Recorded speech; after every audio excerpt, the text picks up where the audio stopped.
Denric adjusts his jacket before addressing you. Now then, Lord Captain, shall we get to business? With a number of items to go over. A number of items? First and foremost, I've news about your subjects. In the time you were gone, the servants of House von Valencius have toiled tirelessly in their service to you for the benefit of the entire Trade Protectorate. Why is there no music? Once word of your return reaches every von Valencia's world, why, the masses will be ecstatic. Never before has the Expanse known a leader as merciful as you. The fanatics of the Creed may whisper about the heresies of the mind burgeoning under your rule, but your benevolence has forever captured the souls of millions of ordinary subjects. What heresies under my rule? What?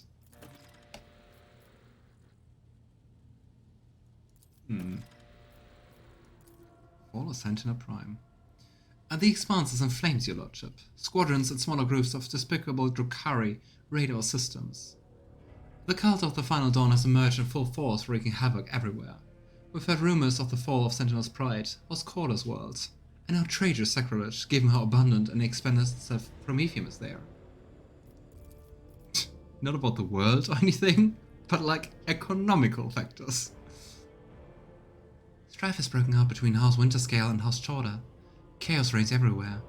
Only the esteemed Lord Inquisitor is trying to fight it, concentrating all available forces at footfall to tighten them into a fist to smash the rampaging heretics and Xenos vermin.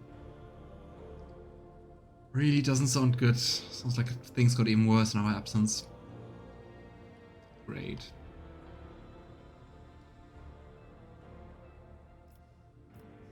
So, what kind of Xenos are attacking the Expanse? Drukhari, your lordship. Their squadrons, both large and small, are invading the Expanse, unleashing carnage on planets, taking captives by the thousands, and attacking ships. It is as if something poked their nest, if you will, and now they're lashing out. I mean, I didn't care, I wanted to run from service and the Imperium is normal.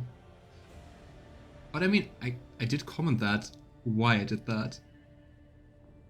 It was about the whole lying and just like her still lying.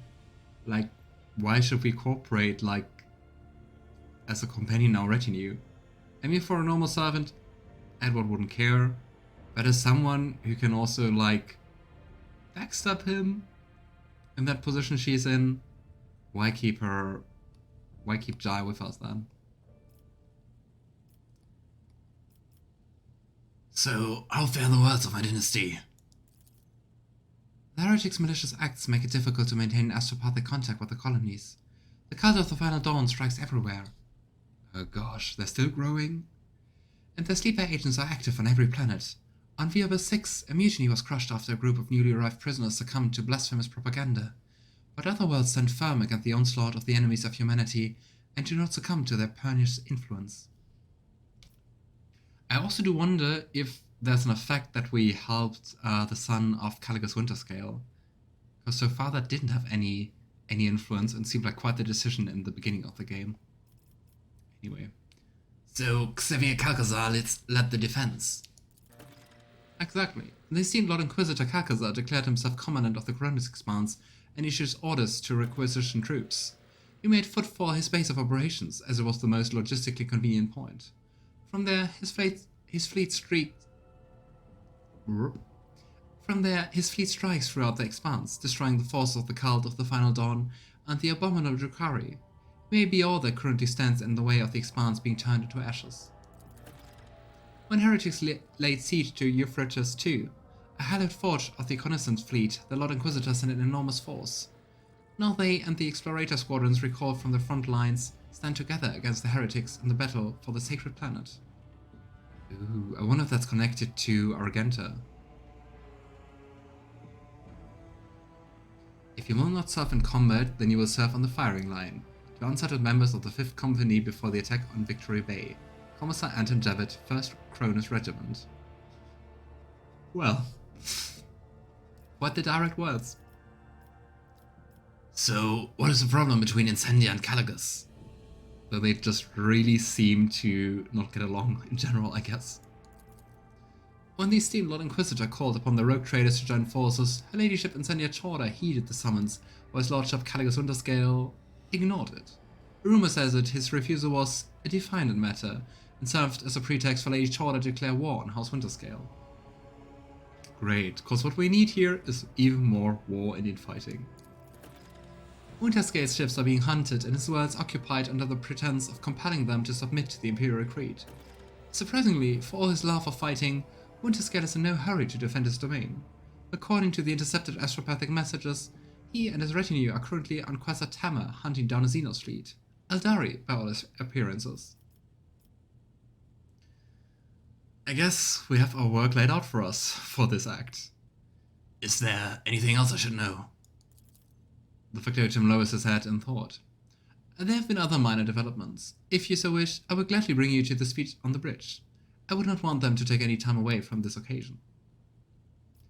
Alright, thank you. Report received.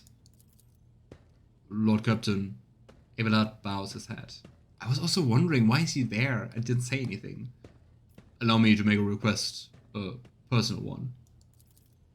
While you were away, Secretary Wise received an astropathic message from Dagonis. It concerns my family. The Bazarians are being accused of betraying House von Valencius. What? What the heck? Is that just political intrigue to get them, like, out of power? Because we used them to organize the ceremony? What? How's that possible? I cannot comprehend it. The Seneschal shakes his head ruefully. The Bazarians have served the rogue trader dynasty loyally for generations. This is hard to admit, but I am simply crushed by the news. The accusations were leveled by, or on behalf of, the Drive Steams, the Governor family. It really feels like intrigue. Under normal circumstances, the investigation would not have required your involvement, and my entire family would have been... But being of noble stock, the Bazarians are entitled under an ancient custom to petition for a rogue trader's personal protection once in a generation. Your personal protection, Lord Captain. Abelard raises his eyes at you. Do not deny us that honor. I implore you. Curious. Interesting that noble houses can ask for our protection. And of course we're helping them. Cause, I don't know, I mean, they might have done something bad and evil, but all the noble houses under Dagonis seem to be like vipers just ready to strike, so I'm really not sure if that's the truth. Tell Zachary Wise to send a message to Dagonis saying I will personally take part in the investigation. Abelard breathes a sigh of relief and seems to grow an inch taller, or maybe two. Will do, Lord Captain. Ooh, Idira. I wonder it's about... Is it about... What is it about? Theodora or not? Idira hurriedly enters the study, sniffling and hunching her shoulders. She looks haggard. There are bags under her eyes, her hair is disheveled, and her hands quiver slightly every few moments. With some effort, she focuses her eyes on you and forces a crooked smile. Thank you for agreeing to hear me out, Lord Captain. Here's the deal. After all that happened recently, the voices in my head suddenly flared up and started gabbling worse than before. Don't get the wrong idea, I'm handling them just fine. But I think I know of a way I can get them to settle down a bit. Oops. I keep having the same vision over and over again. I'm walking down a corridor and there's this door at the end. And I just know right behind the door is a blissful silence. All I've got to do is reach out and open it. So I touch it with my fingers, I can feel the cold, rough metal. And then I suddenly snap out of it and always find myself staring at a wall in some compartment or other. I look behind me and all the doors on the way are open, but I have no memory on how I get there. Lord Captain, I cut to the chase. Please help me to find that door. I'm not joking. This is a matter of life and death. My guts tell me it's my last chance to deal with my powers, and I don't... She trails off. If you don't find out about Theodora, do you want us to tell you what happened? Once more, I found out about Theodora. I'm just confused that there was very little to talk about. Like, you couldn't really talk with most companions about it. I do know that it was Argenta.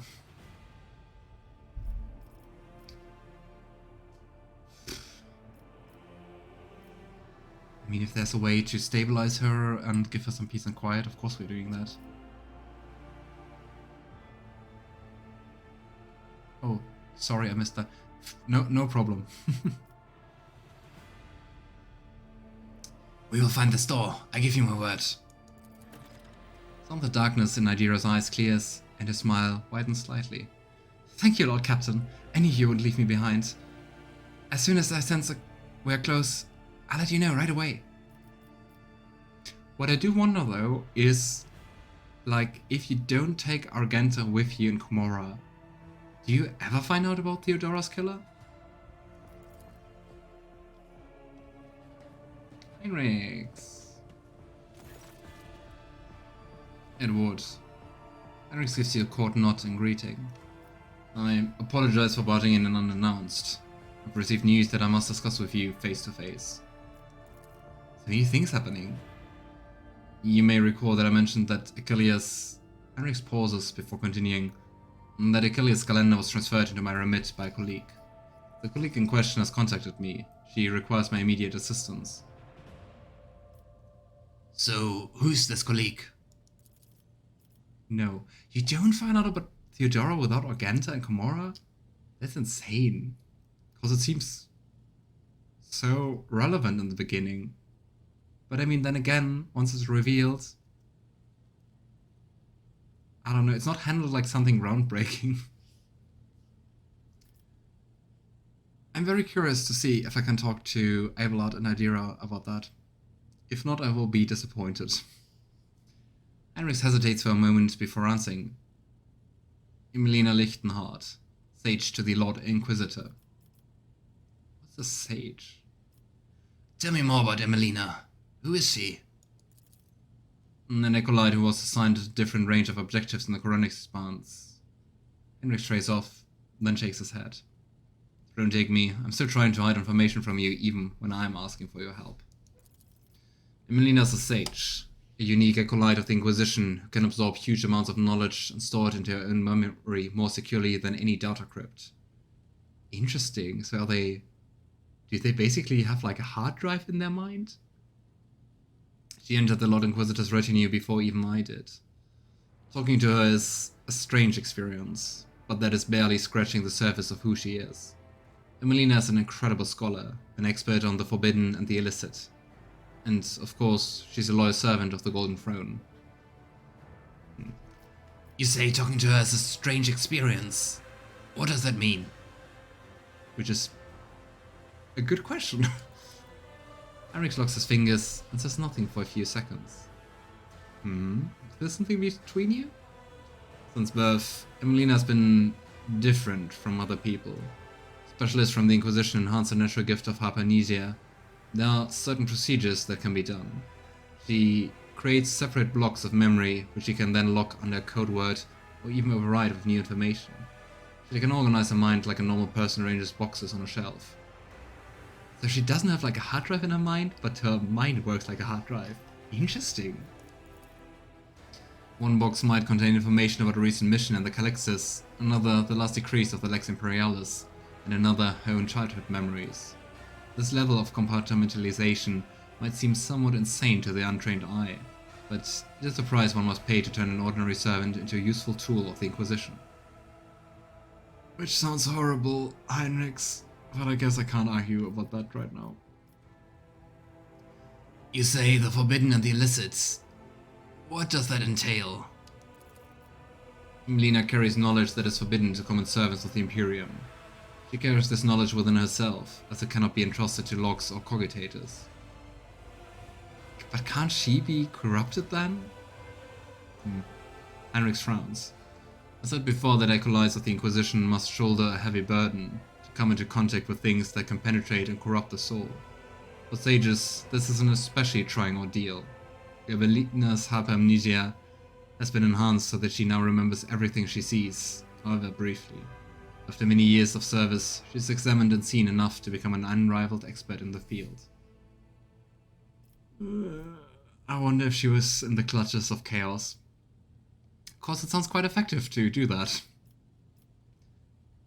You speak of her with obvious affection. Heinrix gives you a crooked smile. Aww. Your influence has made Heinrix more merciful. We did it! Nice. It worked. Emelina was something of a mentor to me. She helped me when I had only just joined the Lord Inquisitor's circle. She taught me Psy techniques to maintain my focus and equanimity. She trained me in the finer details of working with archives and data crypts. She gave me the chance to unwind a little in my post by playing games of Regicide with her. So like, playing Regicide or like, playing Regicide? I believe I have a clear picture of Emelina now. What was her message? Emelina's message is incomplete and distorted. It is impossible to make sense of every word. The only thing we know for certain is that an acolyte of the Inquisition is asking me to go immediately to Phaeton 4, a remote planet. In a message, she seems to be requesting either military support or help with an evacuation. But whatever precipitated this request, Emelina would not make it if it weren't absolutely necessary. Could also be a trap, right? I know Rogue Trader has more than enough other matters to deal with. Nevertheless, I would like to officially request the Lord Captain's assistance in dealing with this issue. Heinrix inclines his head. I have no authority to demand anything from House von Valencius, therefore I'm confining myself to a request, for the sake of the Koronus Expanse and the Imperium. And probably also a little bit of personal concern. So, is there a hint of what exactly is threatening Phaeton 4? Heinrix says nothing for a time, and then begins to speak, slowly, as though he's fighting against resistance. For the avoidance of leaks, the details of the objectives of specific acolytes shall remain a secret. All I can tell you is that the primary threat that Emelina was dealing with in the Koronus Expanse was Xenos. In particular, Drukhari raids on distant systems. The Sage is ideally suited for gathering data about the chronology of this problem and finding appropriate methods for combating it.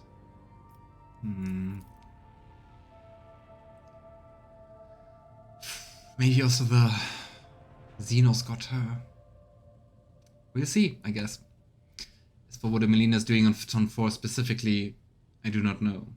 I don't even know any details about the world itself, only that there are humans there. So either it has been colonized, or a garrison has been established. The cult of the Final Dawn has been my top priority here, and my investigation has given me no cause to turn my attention to their planet. So at least the cult isn't there, or wasn't there. I shall help you. We shall go to Phaeton 4 and put an end to this threat. Heinrix bows. Thank you, Lord Captain. I'm confident that this minor deviation from our primary course will help to stem the spread of anarchy in the Koronus Expanse, if only slightly. At the very least, we won't be outflanked. I've already spoken to the navigation crew and provided them with the coordinates of Phaeton 4. We can set a course for it as soon as you give the order. I want to move around. Get me out of cutscenes. And forced dialogue. Oh no. It's the lynch mob. Enough, Xenos. Justice will be done, one way or another. Eric's voice drips with venom. Slither all you like, heretic spawn, but you will never leave the ship unscathed. It's like forever since last time we heard Argenta speak. The bridge is enveloped in unusual silence. The officers on duty are huddling in the corners, looking on curiously at what is transpiring in the center.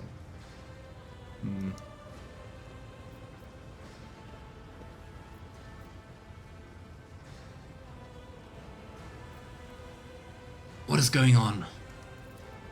Catching sight of you, the curious crew members dash to their posts, leaving only the senior officers in the middle of the bridge. For how long are you going to tolerate this filth on your ship, Edward? This foul traitor who has already dragged you into darkness once and who almost left your protectorate without its sovereign. Yeah, lots of voicing and dialogue. Let me drink a little bit of tea. Rogue trader. Heinrix's voice makes your blood run cold. As Aeldari heresy cloud your judgment, treachery always means death. Either for the traitor or the one betrayed. You almost died in Komorra. Your retinue, you know, became of them. Is it not high time that justice was done? Didn't we kinda already talk about that in Komorra? Yeah, well. The present not wordlessly, but do not dare interfere. Now this is the final spectacle. The inhuman gets what she deserves. Let us all watch and laugh. Yrliet does not react to the curses being slung at her. With an imperturbable expression, she watches the crowd before her, then turns her gaze to you.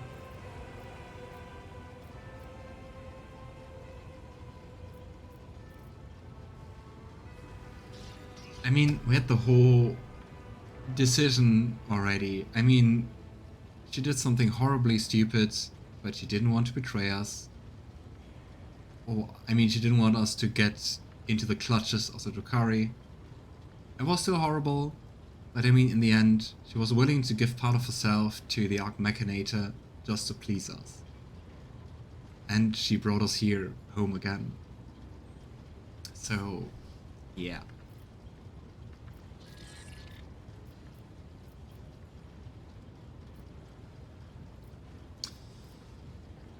Gosh, we have basically 3 options how to execute Yrliet. Oh, you made it to chapter 5, Tyrell. Nice, enjoy it.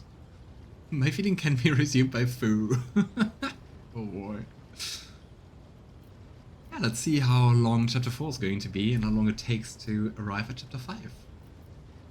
But if I remember correctly, Alistair, you said that chapter 4 and 5 are shorter, right?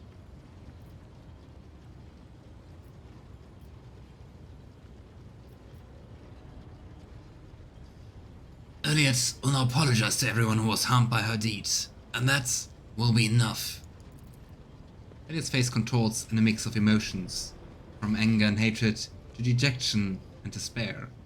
But soon she musters her courage and in a stilted, barely audible voice says, "My words will not heal the wounds on your bodies, and still, I regret what you had to endure because of me." I don't think that will please anyone, but hey. Words will not fix what has been done. That's true, Heinrix, but killing her will also not fix what has been done. The interrogator grips his weapon, but he hesitates, shifting his intense gaze from you to the Xenos and then back. The Xenos' apologies ring hollow. There's neither repentance nor truth to them. I guess they accepted it. Disappointed by the outcome of the confrontation, the officers present slowly returned to their duties. Are you alright? Yrliet shrugs uncertainly. It's kind of weird, the portrait is bugged. Your monkey have had it worse. I will survive, and the wounds of my soul will eventually heal. They will live too, but their souls will forever bleed painful memories. Hey, we're getting her to show some empathy for Monkey. Yay.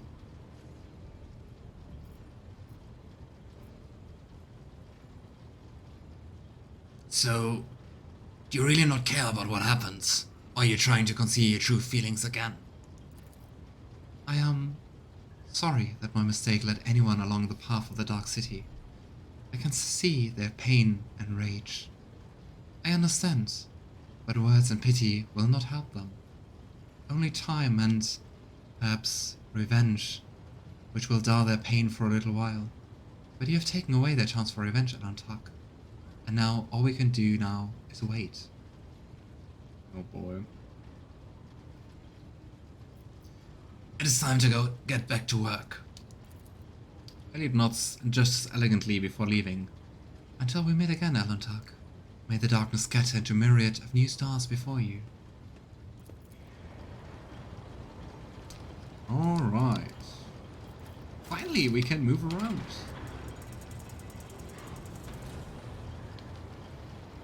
Whew. Let's see.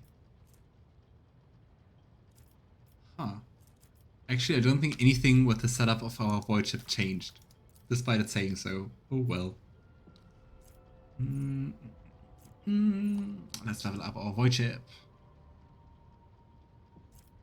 Front running. Ooh. So we get to act first in most encounters. Almost all encounters. Check it all. Collects 10% more scrap. Yeah. Yeah, we want to act first. I like that.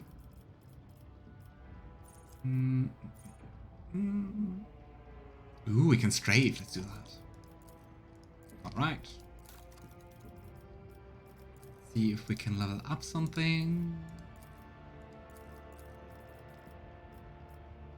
Oh, but we do have to reassign people to the posts. Ah. And we do have a new Master Cannoneer. Ulfar now. Master of Maneuvers. Yeah, Heinrix. Or we put Argenta here, and Master of Maneuvers is Ulfar. Warp channel up. You. And here we go.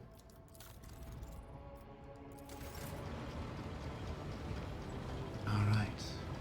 I want to have a talk with Heinrix. Let's see where our Romans are standing. What can I do for you? A slight smile flits across Heinrich's face before being replaced by his typical stony expression.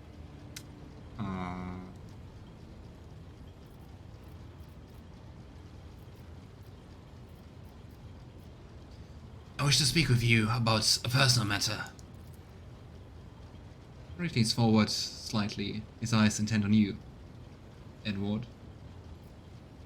You know, I would like to spend some time with you, alone. Then let's not waste any more time here.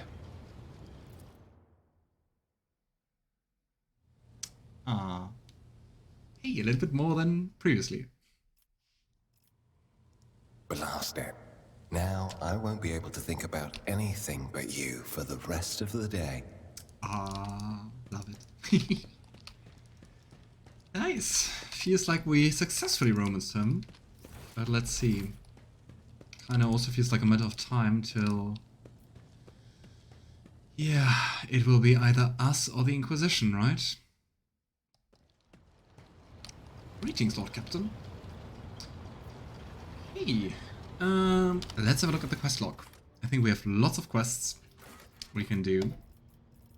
Companion quest, the incident, and we just have to wait for Nomos. Talk to Yrliet about the void ship, we can do that now.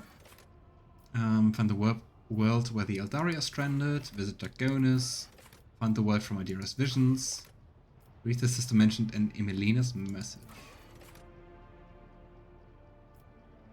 So I have to do some more colony development stuff. Go to the world of Questa Tamar.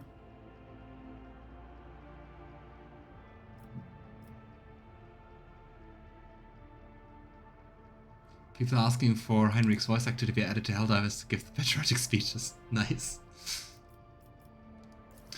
Alright. Let's see if we can do more colony development. Fortunately, not. I really expected there to now be new projects. I don't get it.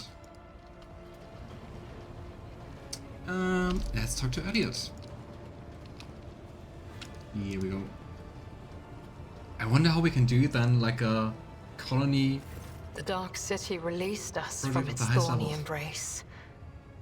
The wounds of the body will heal. But what about the wounds of the soul? Cruderach fell, and its demise shattered the fragile lives of countless children of Osirian. Scattered across this part of the galaxy, hounded by the monkey, pursued by the dark cousins, imprisoned by the servants of she who thirsts. Yeah, finally the realization that her people are mostly gone. But I mean, come on, hounded by the monkey, it's not like you care about killing us. Hatred is strangling me like a snake, and fear is coursing through my body like a burning poison. For the path I chose is leading me down the roads of failure. I can neither hold back my grief nor rein in my anger. And yet, I am powerless to stray from my path.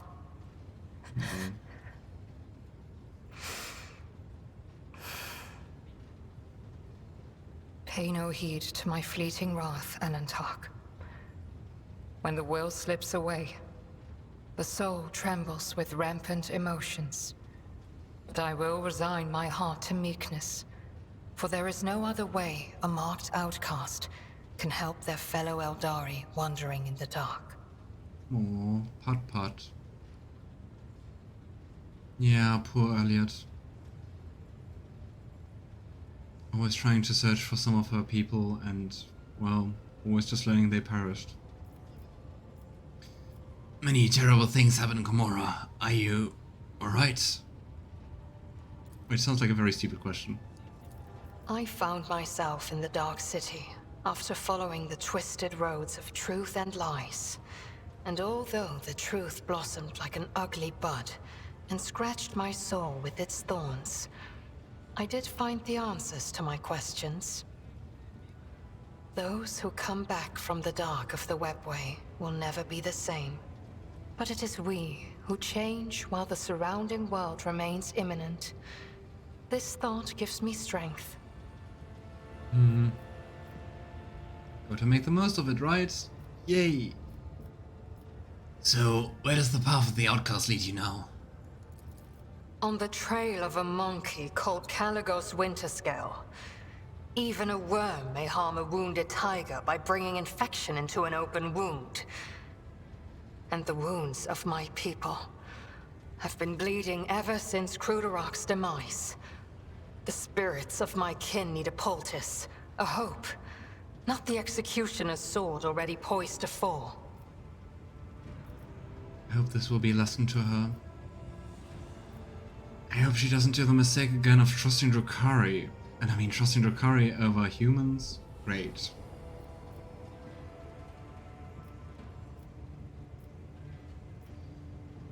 Cruderach suffered an unenviable fate.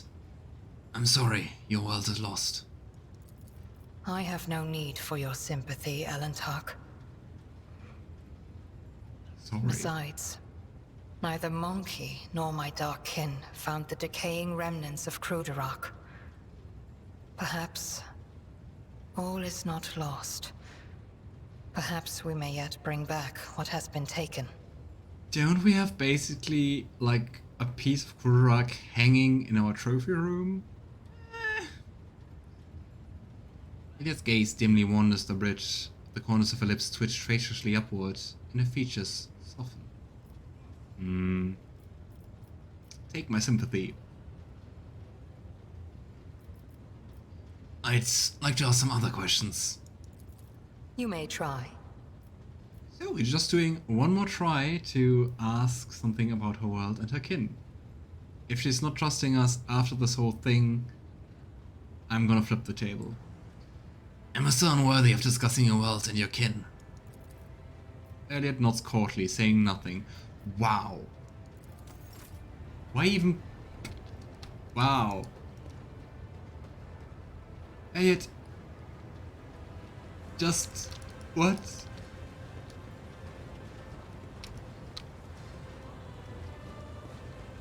After everything we did, after forgiving her, after her basically giving part of her, or offering to give part of her to the Machinator, we're still unworthy to talk about that?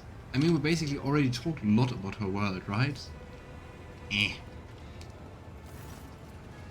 Idira sees you, her lips curve into a smile, and she nods at something over your shoulder. We can't talk... We can't talk to her about Theodora's murder? What? Of course. That is disappointing. So I guess I also won't be able to talk with Abelard about it. That is really disappointing. Lord Captain. Yeah, we can't talk to him about that. Lord Captain. Sad. I really didn't expect that. Huh. Okay, into the unknown. Or well, into the known, cause we know the Koronus Expanse.